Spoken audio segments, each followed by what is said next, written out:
तर इथंच झोपी गेला. अमोलला समजावणं जगातलं सगळ्यात अवघड काम वाटायला लागले मला. मी काय बोलू रुपाली ते याच्यावर? अहो मला कळतच नाहीये या घडलेल्या गोष्टी आपण त्यांना कशा सांगणार आहोत. रुपाली ते तू काय? नाही हं. नाही मोना, मला नाही जमणार आहे मोना, खरंच नाही जमणार. रुपाली ते ऐका माझं.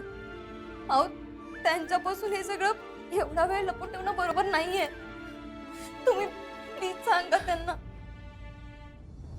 मोना, अगं घडलेल्या गोष्टी मला स्वतःला नीट समजवायला जमत नाहीयेत. ह्या एवढ्याशा लहान लेकराला काय सांगू मी?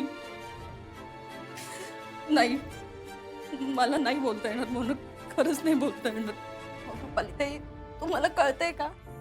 घडलेल्या गोष्टी एवढ्या साध्या नाहीये तो. अगं किती निरागस आहे मोना तो. त्याची आई गेलीये, मामा दवाखान्यात आहे.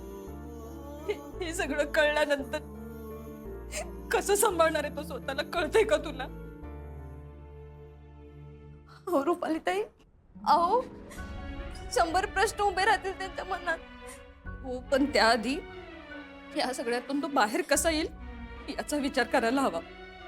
रुपाली ताई, मला सगळं कळतंय हो, पण त्यांचे आई बाबा आहेत होते आणि एवढी मोठी गोष्ट त्यांच्यापासून लपून ठेवणं म्हणजे छोटे सरकारांवर अन्याय आहे.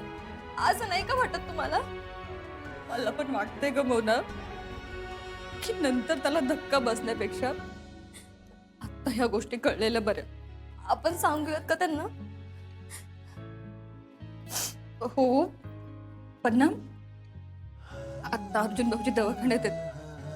त्यांना बरं वाटायला लागलं हे कळल्यानंतर मगच बोलूयात आपण.